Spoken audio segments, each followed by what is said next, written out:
Babalik po ang ating programa David Hour para po sa ating panel discussion segment. Okay? Kasi kasama po natin ngayon ang most outstanding campus journalist in both elementary and secondary level at ang ating division highest pointer sa nakaraang Division Schools Press Conference. Makakakwentuhan natin ang ating mga chikiniti dito, ano? At medyo hindi na chikiniti yung mga high school students dito.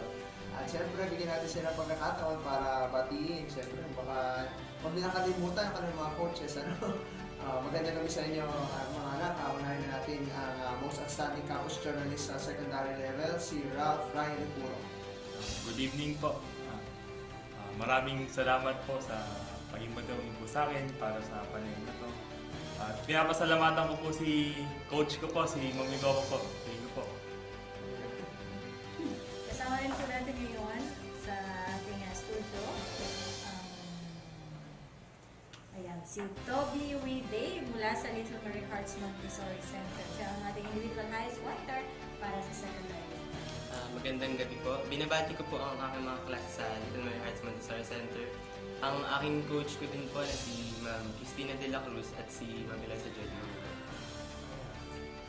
Siyempre, kasama rin natin na Jane sa elementary level naman tayo. Ano? Ang most outstanding campus journalist mula sa Wesleyan University, Philippines, si Maria Clarissa Bonifacio. Magandang gabi po. Binabati ko po ang aking mga coaches po na sina Ma'am Emily Urbano po at si Sir Alfredo Esteban Jr. Mula naman po sa Imelda Integrated School. Wow! Sa public school, ang ating individual highest pointer sa elementary level, si Clyde Charles Lee Painor. Magandang gabi po sa inyo lahat. Binabati ko nga po pala ang aking mga kaklase, especially na po ang aking advisor sa Imelda Integrated School. Happy Teacher's Day nga po pala sa ating lahat. Oo Sa nga. ating lahat, Kasi teacher Sa natin ating siya. lahat ng mga teacher. Yan. Ayan. Yan po, nakilala po ninyo ang ating pong mga bisita ngayong gabi. Siyempre, kumustahin na natin, Ma'am Jane, ang kanilang mga napagwagian sa katatapos naman po na 2014 na Division Schools Press Conference. Kumusta naman, Ralph, ang ating pagkapanalo? Ano nga may napanalunan mo? Nanalo po ako dun sa, siyempre po una po sa most outstanding campus journalist po. Nanalo din po ako sa editorial writing Filipino po. Third place po, habang 8th place man po ako sa sports writing Filipino. So, ibig sabihin ay isa si Ralph Ryan sa ating mga kasama sa Regional Sports Press Conference. Kailan na nga ito? At Sa saan? October 29 and 30 sa Angeles, sa may Pulong-Bulo, Angeles Elementary yata or Central, I'm not familiar. Hindi ko kabisado, pero it's in Pulong-Bulo. Ayan. At nanalo ka bilang most outstanding campus journalist. Anong pakiramdam mo ngayon? Siyempre po, masaya po. Siyempre, sa tinagal ko pong lumalaban po sa ganito pong klaseng contest, masaya po ako na nagbunga po ito ng magandang award bilang pong most outstanding campus journalist po for secondary level. Hindi ako nagkakamali, grade 5 pa lang ba? Grade Campus 6 po. Grade 6, campus journalist na siya. At sports writer talaga si si Ralph, at lagi siya Ma'am Jane, qualifier sa RSPC. Dun sa kategory na yun. Ngayon mukhang hindi yun ang kanyang naging kumbaga baraha, kasi siya ngayon ay nag-third place sa editorial writing Philippines at hindi dun sa sports. Sa kanyang forte, kung tama ka dyan. Ano naman ang pakiramdam mo dun, Ralph? Siyempre po, medyo nalungkot po kasi po matagal na po ako lumalaban doon. Pero baka po talaga pong dinaghanan po talaga ng Diyos, baka po may iba pong plano po para sa akin. Actually siya official na, Ralph, ikaw ang editor-in-chief ng Sci-Hi. Opo. Ayan, so tamang-tama, Ma'am Jane, kasi siguro siya nanalo sa editorial writing kasi ang sumusulat na ng editorial, main editorial, usually yung ating editor-in-chief. Ayan. Ngayon ay ikaw ay sabi mo sa grade 6 pa lang kasama ka na sa sa campus journalist sa elementary. Ngayon siguro ay kung di ako nagkakamali, 4th year ka na? 4th year high school? 4th year na po. So last year mo na to para sa campus journalist. At malaking challenge sa kanya, Ma'am Jane, dahil last time, tama ba, 9th place ka sa Regional Schools Press Conference? sa Sports Oo. Writing Filipino rin po. 9th place. O baka sa tinagal-tagal niya naging sports writer, Ma'am Jane, baka ito na yung kanyang maging ticket para makakatungtong sa NSPC. Hindi ka pa nakatungtong sa NSPC, tama? Hindi pa po. Ayun. Malay mo naman. Dahil Sana nga. Pero bago ang category niya ngayon ay lalaban, ano? Mm, Hindi oo. tulad dati na sports writing na talagang sabi nga kahit nakapikit siya, alam niya na yan. Tingnan natin sa mga darating na mga linggo. Ayan. Sunod natin kakwentuhan naman ay ang highest individual pointer no sa secondary si Tobiel. Ayan. Actually, Tobiel Dave tayo ng Tobiel Dave. Kasi Tobiel Dave, tama ba? Tama. Ayan ang apelyido niya. Ayan. So, kumusta naman ang pagkapanalo ni Tobiel? Ikinagal ako po at ng mga ka-eskwela ko at ng mga principals po at mga teacher dahil malaking karangalan din po sa eskwelahan namin yun. Nanalo siya, Ma'am Jane, editorial writing English. Tapos, first runner-up siya doon, so second runner-up siya doon sa writing English. At yun ba talaga ang forte ni Tobiel? Wala naman po akong ano na forte, basta kung ano po ipasulat sa akin, kaya ko naman po. Dati ba pati Tobiel, nasama ka sa RSPC? Hindi po, unang beses pa lang So po. ito yung kauna-unahang beses na Opo. first runner-up sa editorial writing at second runner-up sa news writing. Dati anong nilalabanan mong category? Yun din po. Ay, Editorial writing and news writing English po. so talagang napaghandaan at napag-aralan mo na nagpakadalubhasa ka na talaga Opo. dito sa mga category na to. Ayun. At yun po, napakinggan po natin ulit si Tobiel Dave. Ayan.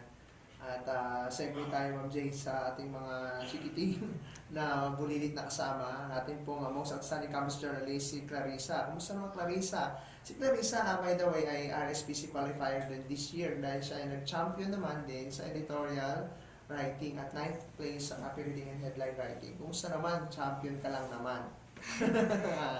Masaya po. Sobrang saya ko po dahil po nakapagbigay na nga po ako sa eskwelahan po namin.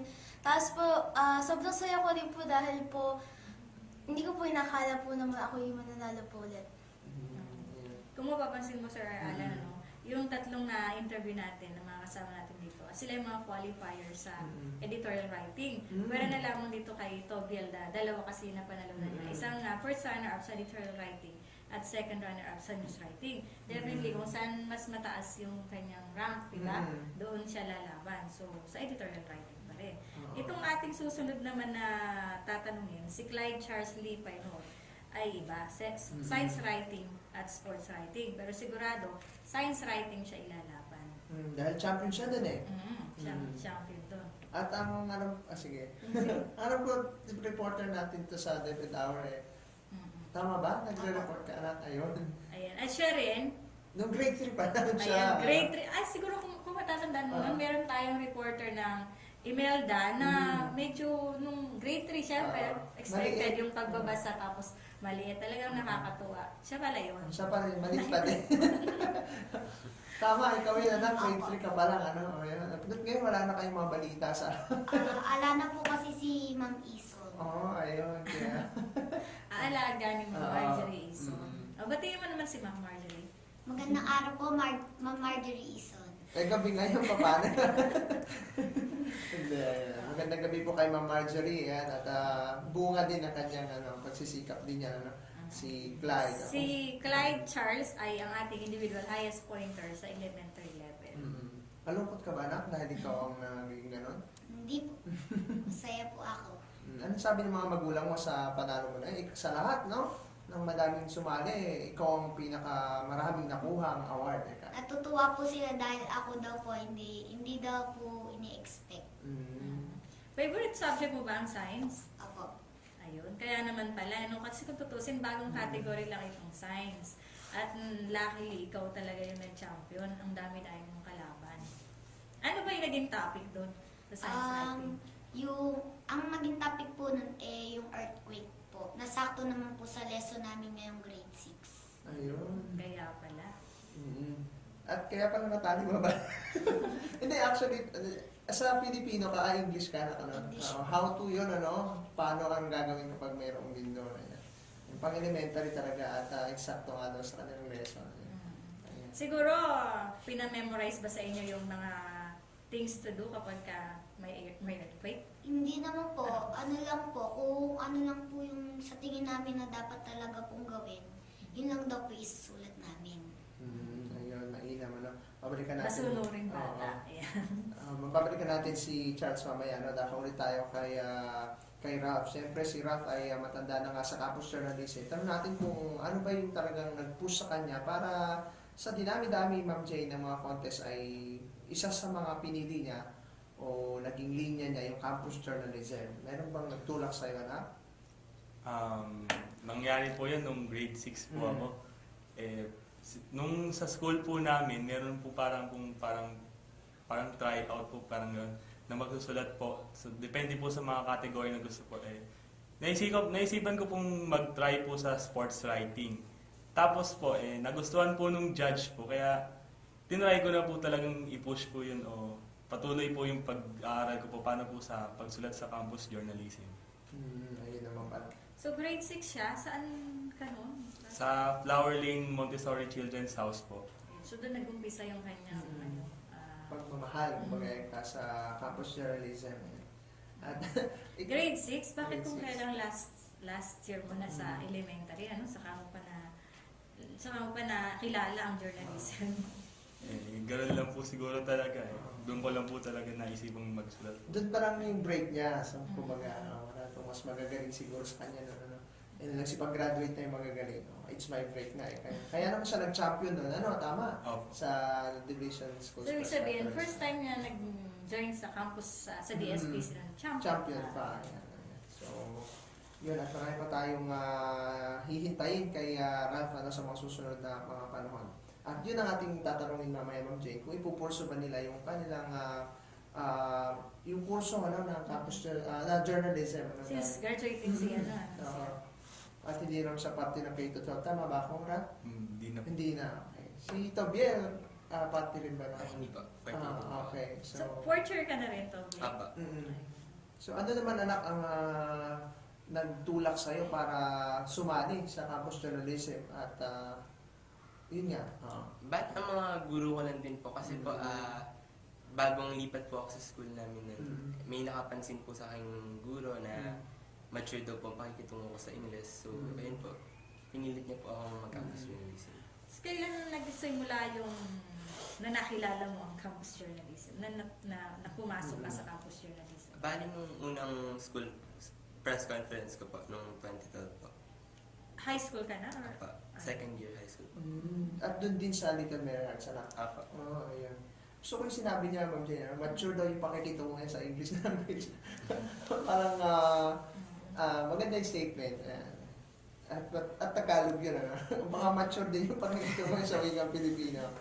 Ayan. Kaya naman parehong category na panalunan niya ay English ang video. Ayan. Si Clarissa naman tayo. Clarissa, ikaw naman, hindi ka ba tinulak ng nanay mo? Sige, tumara ka dyan. Parang gano'n? O sino? Sarili ko pong kusa yun eh.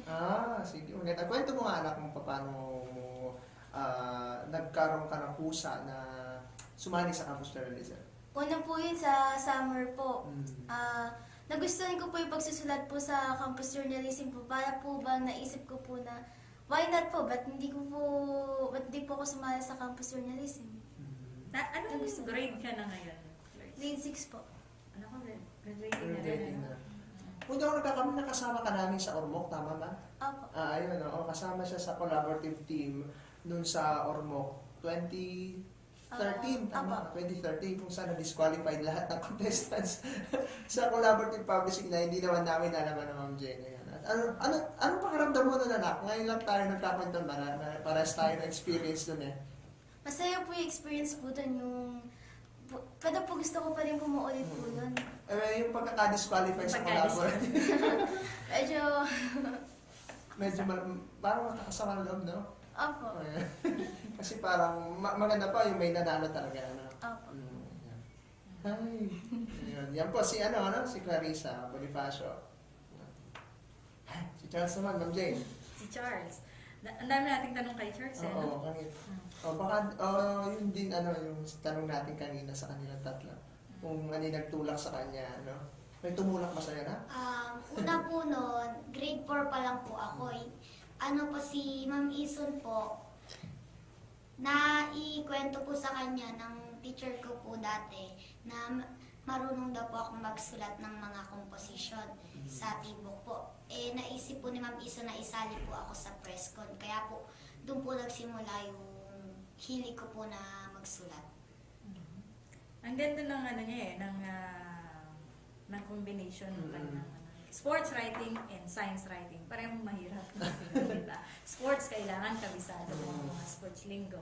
Mahilig ka rin siguro sa sports, ano? Apo, Anong favorite sports? volleyball po, tsaka basketball. Kaya naman pala first Anong time. natapat na Volleyball po. ayun, kaya naman swerte? Oo.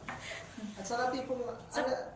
ano naman Jane, madali yata yung sports piece, kaya marami din nagulat din. Ano? Oo. Pero sa dinali-dali, pinakamadali para sa kanya. Dahil siya ang naging first runner. Ayun. Kahusay naman ang ating mga guests ngayon. Ano? Sila- English din yun, ano? Ayun.